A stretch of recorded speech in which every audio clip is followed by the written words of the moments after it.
나이는 한남 아주 조말론 됐다. 조말론 됐다. 진짜 아주 제대로 꽃됐다.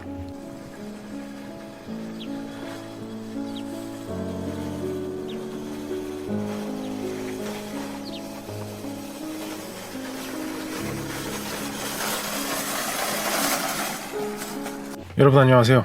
라비스TV의 라비스입니다. 반갑습니다.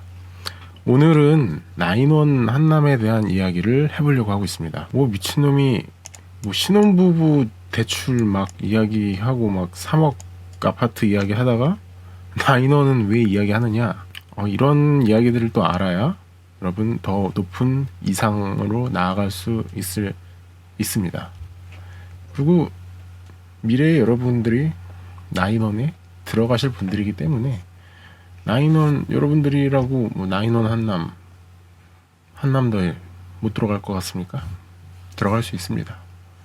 자, 그래서 그런 미래에 들어갈 집들을 한번 이슈를 다뤄보고자, 지금은 우리 물론 집이 없지만 그래서 오늘 제목도 좀 어그로를 끌었는데, 나인원 한남 아주 조말론 됐다. 꽃됐다. 진짜 아주 제대로 꽃됐다. 근데 이게 나인원 한남이 주민들이 나 단지가 망했다, 건물을 잘못 지었다, 이런 얘기가 아니고요. 사실은 나인원 한남 주민들한테는 개꿀이었을 소식인데, 여기는 이제 임대 아파트로 해서 이제 사람들이 많이 들어와 있는데, 여기는 분양 방식이 아니에요. 이제 앞으로 많은 아파트들이 이 방식을 따라서 하게 될 겁니다. 이제 규제가 조만간 생기겠지만, 규제가 생기기 전에는 이 방식을 많이 따라하는 데들이 있을 겁니다. 바로 한남더일에서 먼저 시작했던 임대후 분양 방식 때문입니다. 나인원 한남도 임대후 분양 방식을 했는데요. 임대후 분양이 뭐냐면, 임대를 먼저 해주고 나중에 분양을 시켜주는 거예요. 그러면 돈 주고 사면 되지, 왜 굳이 먼저 임대를 주느냐? 그게 나라에서 분양가 상한제를 정해놨기 때문입니다. 분양을 할 때 분양가 상한제를 정해놨어요. 부동산 시장 안정화를 위해서. 근데 이런 럭셔리 아파트들에도 그런 게 설정이 돼 있고, 다른 아파트들에도 다 설정이 돼 있죠. 시행사들이 사업을 다 멋지게 지어서, 그리고 여기 이 동네 이런데 살 사람들은 돈이 엄청나게 많은 사람들이기 때문에 우리는 최대한 멋있게 지어서 그냥 비싸게 팔겠다, 이렇게 하려고 하는데 나라에서는 허락을 안 해주는 거죠. 그래서 택한 차선 편법이었을까? 꼼수일 수도 있죠. 바로 임대후 분양입니다. 예를 들어 더일을 먼저 볼까요? 더일 같은 경우에는, 이건 나중에 이거 제대로 한번 다룰게요. 제가 더일에 옛날에 잠깐 살았던 사람으로서 더일의 임대후 분양 방식에 대해서 얼마나 이제 논란이 있었는지에 대해서 좀 다뤄볼 거고요. 좀 더 자세히. 하지만 오늘만 다룰 거는 그냥 이것만 다룰게요. 더일에서 사람들이 나올 때, 이게 입주자 대표회에서 평당 이 가격에 하겠다, 이건 시행사 한스자람에서 요구한 평당 가격인 거죠. 입주자들은 이 정도 평당 이 정도 가격으로 해서 최종 감정가 이 가격으로 나는 살겠다. 왜냐면 처음에 들어올 때 임대 아파트, 5년 임대 아파트로 살게 됐는데, 예를 들어 우리 집은 85평을 샀어요. 그리고 우리 집은 이 돈을 내고 전세처럼 들어온 거죠. 5년 뒤 분양 전환, 그 입주자에게 먼저 우선 분양권을 준다는 약속 때문에 이제 들어왔던 건데, 5년 뒤에 갑자기 여기서 부르는 가격이 이렇게 불러버린 거예요. 사람 마탱이 가죠. 그래서 막 우리 집도 이걸 사냐 마냐 그러다가 결국엔 우리 집은 안 살았어요. 여기서 감정평가에서 이 가격이 나온 건데, 평당 감정평가가 이쪽 감정평가안과 이쪽 감정평가안 서로가 막 이렇게 격차가 심하고, 나라에서도 결국에는 이쪽 감정평가 다 벌금을 때려버리고 영업정지시키고, 담당자들은 징역 살고 그랬어요. 집행유예. 그런 이제 난리도 아닌 싸움이 있었는데, 이런 거를 어쨌든 겪어내고 공실도 엄청 났었죠. 이제 분양 전환이 되고, 처음에 2009년에 입주했다가 2014년에 빠져나간 사람은 엄청 많았는데, 왜냐면 이 가격을 받아들이지 못하는 사람들이 많았으니까. 근데 그 이후에 이제 점점 차곡차곡 사람들이 들어오기 시작했죠.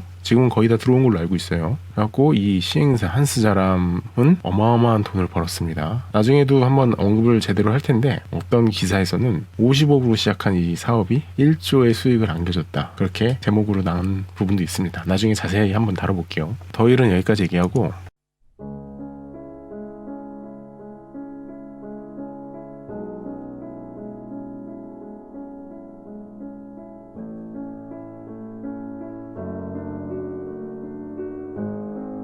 본격적으로 이제 나인원을 한번 이야기해 보도록 하겠습니다. 완성된 조감도는 오늘 이 영상에서 한 번도 안 보여줄 수도 있습니다. 다른 영상 한번 찾아보시면 될 거고, 여기가 원래 웨인 아파트, 외국인들이 여기 이제 아파트를 살던 거를 NH에서 공개 매각을 했는데, 한남 웨인 임대주택 부지는 6,131억 원에 책정됐으나 대신 FNI라는 회사가 뭐냐면 부실채권을 파는 배드뱅크입니다. 배드뱅크가 뭔지는 네이버에 검색하면 나오고, 부실채권을 다루는 대신 FNI에서 111억이 높은, 여기서 111억 원이 높은 6,424억에 단독 입찰을 해서 낙찰을 받았어요. 막 원래는 1조 원이 막 예상된다 막 그런 얘기도 있었는데 6,424억의 땅을 산 거죠. 잘 산 것 같아요. 시공사도 이제 롯데가 해서 막 잘 지었죠. 근데 이제 문제가 발생한 게 뭐냐면, 그래요. 일단 이거 먼저 볼게요. 이거 내가 나이스 신용평가까지 뒤져가면서 이거 찾았어요. 여기 홍카콜라께서 이거 만드셨고, 대신 FNI가 앞으로 어떻게 전망이 될 건지, 전망이 뭐 이렇게 보이죠? 쭈르륵 뭐 이제 평가 근거, 불확실성, 우수한 경쟁지 및 수익성이 이게 플러스 요인, 이게 마이너스 요인, 낮은 유동성 위험, 이것도 마이너스 요인, 이런 것들이 다 마이너스 요인이어서 전망이 신용등급이 낮춰질 것으로 예상이 됐는데, 뭐 이런 것들이 다 나와 있어요. 미리 이게 2018년도에 예상을 했던, 역시 금융권 분들은 똑똑하세요. 문제는 2020년에 2019년도 부실채권 시장 자체가 마탱이 가고 있다. 대신 FNI에서 다루는 물건 같은 경우도 이렇게 줄어들었죠. 이렇게 안 좋은 상황에서 터진 이슈가 뭐냐, 내가 이래서 꽃됐다고 하는 거예요. 뭐냐, 대신 FNI가 한남 DS로 또 다른 자회사를 만들어서 지금 나인원은 DS 한남이 이제 관리를 하고 있어요. 대신증권 아래, 대신 FNI 아래, DS 한남이라는 회사가 손자회사인 거죠. 그러니까 아들 회사가 아니고 손자회사. 그것도 분양가 상한자 때문에 결국에는 임대후 분양으로 이제 가게 된 거죠. 그리고 이게 오늘 주된 이야기입니다. 대신증권 나인원 한남 로또 분양 세금 폭탄으로 돌아온다. 이게 왜냐면 공시 가격을 정부에서 특히나 이제 30억이 넘어가는 물건에 대해서는 실제 거래 가격의 80% 이상 공시가를 올리겠다라고 이야기를 했어요.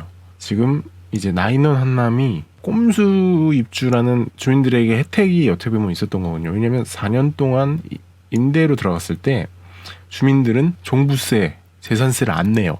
이게 개꿀이죠. 그리고 더일은 그때 그렇게 안 냈지만 나중에 시행사와 입주민 사이에 그런 분쟁이 있었잖아요.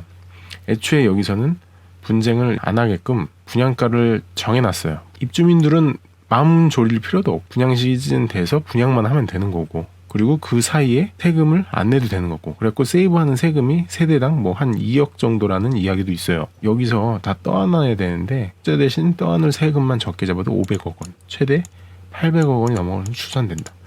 그러나마 이는 현재 공시가격 기준이다.